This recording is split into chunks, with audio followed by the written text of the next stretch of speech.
डूब किया। नहीं, हम आपको नहीं लग रहा है, आपको नहीं लग रहा है, आपको नहीं लग रहा है। नहीं, सबसे पहले जिस तरह से आप फाइनेंशियल इंस्टीट्यूशन का प्रतीक भाई आप मुझसे सवाल पूछ रहे हैं, इसी तरह से आप भाजपा के नेता से भी पूछिए कि कैम्ब्रिज यूनिवर्सिटी का पूरा भाषण सुना?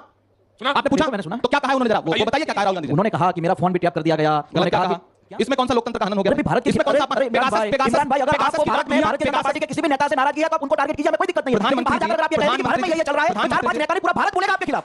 अगर आपको नाराजगी मुझसे है तो मेरे खिलाफ बात कर सकते हैं। अगर प्रधानमंत्री जी को अपनी पूर्ववर्ती सरकारों से नाराजगी थी तो विदेश में जाकर के ये कहने की क्या जरूरत है? इससे देश का अपमान नहीं होता कि भारत सफेरों का देश है? भारत में पैदा होना। नरेंद्र भाई मोदी जब गुजरात में मुख्यमंत्री थे तो अमेरिका जाने के लिए आगे के नेता उस टाइम तो वीजा ना मिले इसके लिए सिफारिश किया करते थे। अब वीजा अमेरिका नहीं दे रहा था, उसमें भी कांग्रेस का हाथ। हर चीज में नेहरू जी का हाथ, हर चीज में कांग्रेस का हाथ। आपके लिए कांग्रेस हर चीज में अडानी पे ना, अडानी पे सवाल ना करें। अडानी पे इतना उछल क्यों जाती है पूरी भाजपा? मैं आपको बताऊं प्रतीक जी, जिस दिन से सत्र शुरू हुआ, अडानी पर भी, जिस दिन से सत्र शुरू हुआ, सुनिए, अडानी और अंबानी पर सबसे ज्यादा जोर डालते हैं। जिस दिन से सत्र शुरू हुआ है, राहुल गांधी जी के भाषण के बाद जिस दिन से सत्र शुरू हुआ, 1 मिनट भी सदन नहीं चला। क्यों? क्योंकि पूरी भाजपा खड़ी हो जाती है और सदन को स्थगित करा देती है। संसदीय इतिहास में पहली बार ऐसा हो रहा है कि सत्ता पक्ष सदन को स्थगित करवा रहा है, हमें सदन में बोलने नहीं दिया जा रहा। जिस दिन राहुल जी लौट के आए, अगले दिन पूरी कांग्रेस खड़े होकर कह रही थी भाई आप राहुल गांधी से कह रहे हो कि माफी मांगो, तो राहुल गांधी जी आ गए, राहुल गांधी जी का हमें बोलने का मौका दीजिए। पूरा सदन म्यूट कर दिया गया। आप विजुअल देखे होंगे।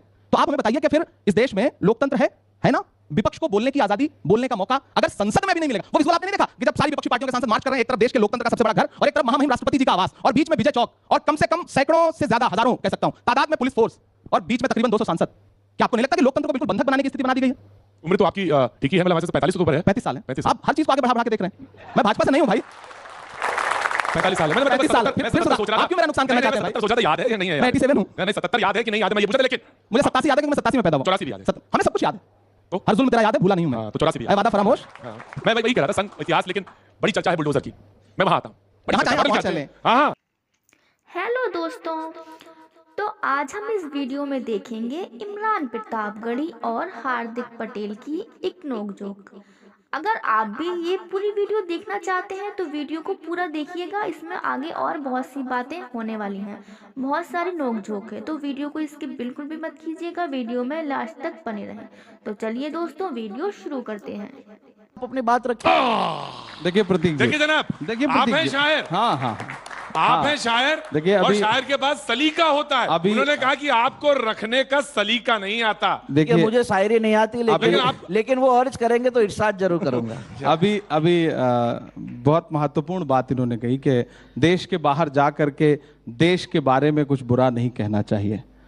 बहुत अच्छी बात है। मेरा ख्याल है कि एक बार हार्दिक भाई को प्रधानमंत्री जी का प्रधानमंत्री रहते हुए शंघाई में, कैलिफोर्निया में, अमेरिका में, दोहा में तमाम उनके पुराने भाषण सुनने चाहिए, जिसमें वो कह रहे हैं कि भारत सपेरों का देश है, हिंदुस्तान में पैदा होना पाप है। ये किसके भाषण है? ये प्रधानमंत्री जी के भाषण है। राहुल गांधी जी ने क्या कहा? नहीं, आपके पास अगर ऐसा कोई भाषण है तो उनको सुनाना चाहिए। बिल्कुल, अभी आपको यूट्यूब पूरा भरा पड़ा है, मैं आपको सुना दूंगा। भरा पड़ा नहीं, दूसरी बात दिखाई देता, आप दिखाइए ना। प्रतीक जी देश के प्रधानमंत्री नरेंद्र भाई मोदी, मैं इमरान भाई, आप हमारे दोस्त हैं, आपको सुनाना चाहिए। आप मेरे भाई हैं, सुना दूं? नहीं सुना दूं? ना वो झूठ बोल रहा था बड़े इस तरीके से। मैं एतबार न करता तो और क्या करता, गम अख्तियार न करता तो और सुनाने की जरूरत नहीं है। गम अख्तियार न करता तो सुनाने की बिल्कुल जरूरत नहीं है। आप तो जो आप कहेंगे, चलिए मैं वही विश्वास करूंगा। प्रतीक जी जानते हैं कि प्रधानमंत्री जी ने ये सारी बातें बोली हैं, वो प्रधानमंत्री जी की बात बचाना चाहते हैं, तो ठीक है, मैं भी मानता हूं वो प्रधानमंत्री जी। मैं आपका एतबार करता हूं। अब मैं एक बात कह रहा हूं कि हार्दिक भाई ने कहा कि राहुल गांधी जी को बाहर जाकर के ये सब बातें नहीं बोलनी चाहिए। हार्दिक भाई, आपने राहुल जी का वो कैम्ब्रिज का भाषण पूरा सुना है?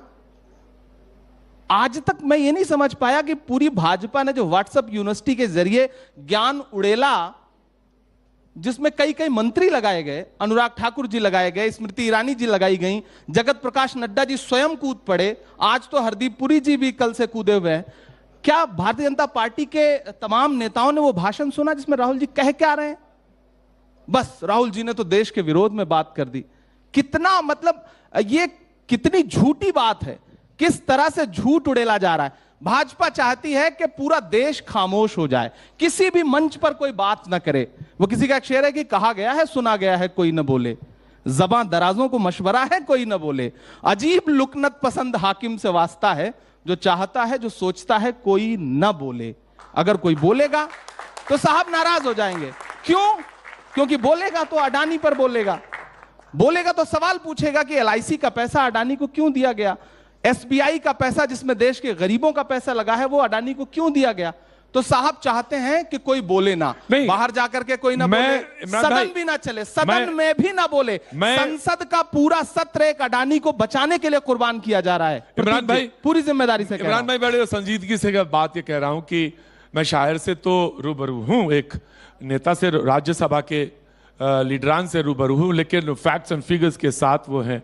किस फाइनेंशियल इंस्टीट्यूशन ने ये बात कह दी आपसे कि सब कुछ डूब गया, पैसा डूब गया? नहीं, हम आपको नहीं लग रहा है, आपने अगर रटा है, आपको नहीं लग रहा है, आपको नहीं लग, नहीं, सबसे पहले जिस तरह से आप फाइनेंशियल इंस्टीट्यूशन का प्रतीक भाई आप मुझसे सवाल पूछ रहे हैं, हाँ। इसी तरह से आप भाजपा के नेता से भी पूछिए कि कैम्ब्रिज यूनिवर्सिटी का पूरा भाषण सुना आपने? पूछा? मैंने सुना है। तो क्या कहा है उन्होंने, जरा वो बताइए क्या कहा है राहुल गांधी जी? उन्होंने कहा कि मेरा फोन भी टैप कर दिया गया। गलत क्या कहा? इसमें कौन सा लोकतंत्र का हनन हो गया? अरे भाई भारत के इसमें कौन सा अपमान? अरे इमरान भाई अगर आपको भारत में भारतीय जनता पार्टी के किसी भी नेता से नाराजगी है तो आप उनको टारगेट कीजिए, हमें कोई दिक्कत नहीं है। लेकिन बाहर जाकर अगर आप ये कहेंगे कि भारत में ये चल रहा है तो 4-5 नेता नहीं पूरा भारत बोलेगा आपके खिलाफ। अगर आपको नाराजगी मुझसे है तो आप मेरे खिलाफ बात कर सकते हैं, लेकिन पूरे गुजरात से नाराजगी नहीं हो सकती। अगर प्रधानमंत्री जी को अपनी पूर्ववर्ती सरकारों से नाराजगी थी तो विदेश में जाकर के यह कहने की क्या जरूरत है? क्या इससे देश का अपमान नहीं होता कि भारत सपेरों का देश है? भारत में पैदा होना। नरेंद्र भाई मोदी जब गुजरात के मुख्यमंत्री थे तो अमेरिका जाने के लिए आप ही के नेता उस टाइम तो वीजा ना मिले इसके लिए सिफारिश किया करते थे। अब वीजा अमेरिका नहीं दे रहा था, उसमें भी कांग्रेस का हाथ, हर चीज में नेहरू जी का हाथ, हर चीज में कांग्रेस का हाथ। आपके लिए कितना कांग्रेस का रोना रोएंगे? हर चीज में अडानी पर ही हाथ डाल रहे हैं। अडानी पे सवाल ना करें। अडानी पे इतना उछल क्यों जाती है पूरी भाजपा? मैं आपको बताऊं प्रतीक जी, जिस दिन से सत्र शुरू हुआ, आप अडानी पर भी, और दूसरी बात ये भी है, जिस दिन से सत्र शुरू हुआ है, सुनिए, आप भी अडानी और अंबानी पर सबसे ज्यादा जोर डालते हैं ना। जिस दिन से सत्र शुरू हुआ है, राहुल गांधी जी के भाषण के बाद जिस दिन से सत्र शुरू हुआ, 1 मिनट भी सदन नहीं चला। क्यों? क्योंकि पूरी भाजपा खड़ी हो जाती है और सदन को स्थगित करा देती है। संसदीय इतिहास में पहली बार ऐसा हो रहा है कि सत्ता पक्ष सदन को स्थगित करवा रहा है, हमें सदन में बोलने नहीं दिया जा रहा। जिस दिन राहुल जी लौट के आए, अगले दिन पूरी कांग्रेस खड़े होकर कह रही थी कि भाई आप राहुल गांधी जी से कह रहे हो कि माफी मांगो, तो राहुल गांधी जी आ गए। राहुल गांधी जी ने कहा हमें बोलने का मौका दीजिए। पूरा सदन म्यूट कर दिया गया। आपने विजुअल देखे होंगे। तो आप हमें बताइए कि फिर इस देश में लोकतंत्र है ना? विपक्ष को बोलने की आजादी, बोलने का मौका अगर संसद में भी नहीं मिलेगा। वो विजुअल आपने नहीं देखा कि जब सारी विपक्षी पार्टियों के सांसद मार्च कर रहे हैं, एक तरफ देश के लोकतंत्र का सबसे बड़ा घर और एक तरफ महामहिम राष्ट्रपति जी का आवास और बीच में विजय चौक और कम से कम सैकड़ों से ज्यादा, हजारों कह सकता हूं तादाद में पुलिस फोर्स और बीच में तकरीबन 200 सांसद। क्या आपको नहीं लगता कि लोकतंत्र को बिल्कुल बंधक बनाने की स्थिति बना दी गई है? उम्र तो आपकी ठीक ही है, मतलब हमारे से 45 तो ऊपर है। 35 साल है। 35। आप हर चीज को आगे बढ़ा बढ़ा के देख रहे हैं। मैं भाजपा से नहीं हूं भाई।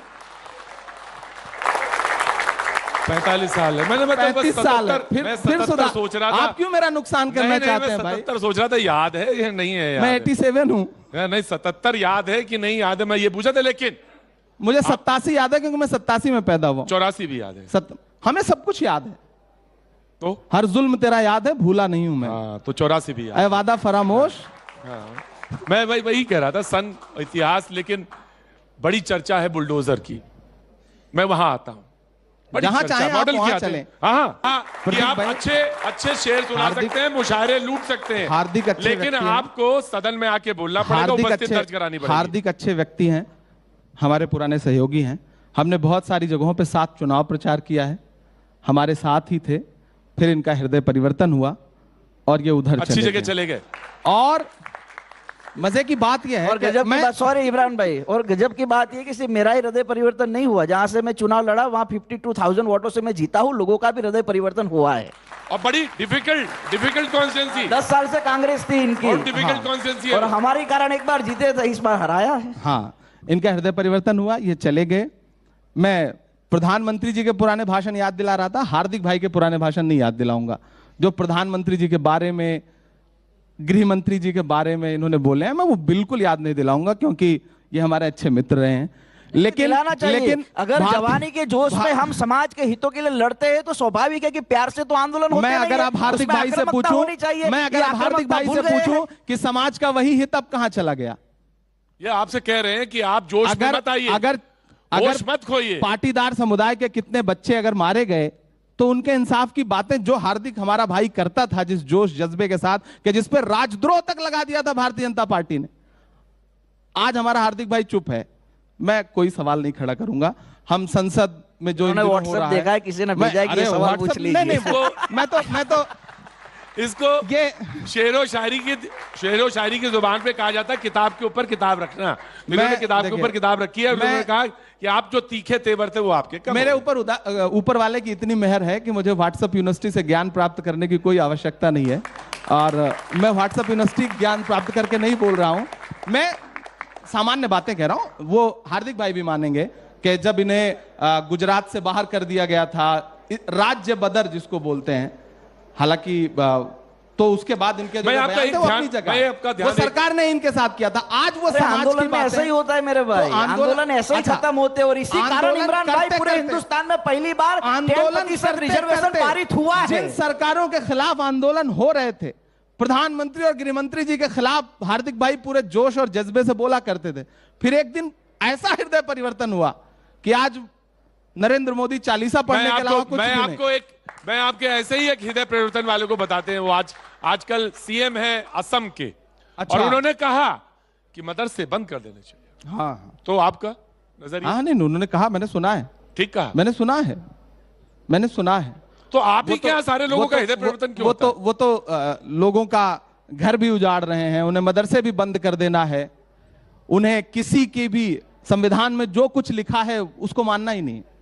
बात फिर वहीं आ जाती है की शपथ लेके वो बाबा साहब भीमराव अंबेडकर जी ने जो संविधान की एक पवित्र किताब लिखी है, उसमें दर्ज जो एक एक शब्द हैं, उसे मानना है या नहीं मानना है? नहीं मानना है तो सब कुछ बंद कर दीजिए, सब तोड़ दीजिए, सब मिट्टी में मिला दीजिए। कौन रोक सकता है? कौन मिट्टी में मिला रहा है? सकता है? कौन रोक सकता है? उन्होंने कहा कि कौन रोक सकता है आपको? आपके हाथ में ताकत आ गई है, सत्ता आपके हाथ में है, सब बंद कर दीजिए।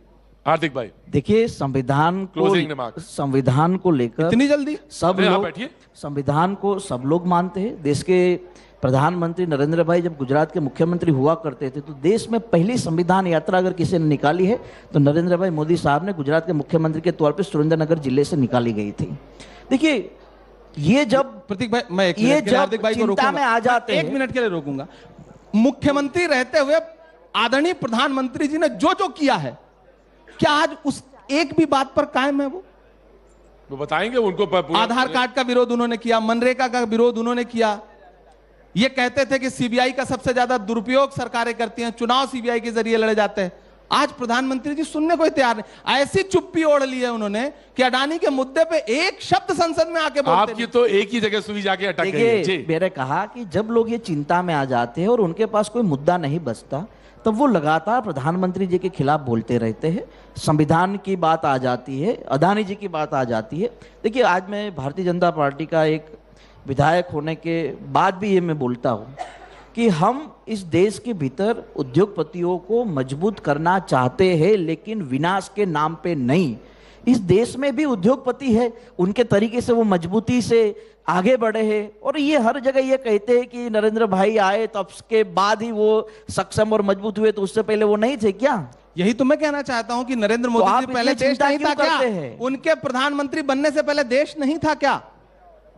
तब जाकर के विदेश में कहने की क्या आवश्यकता है कि भारत तो सपेरों का देश था? आज क्या नारा है? राहुल गांधी माफी मांगो।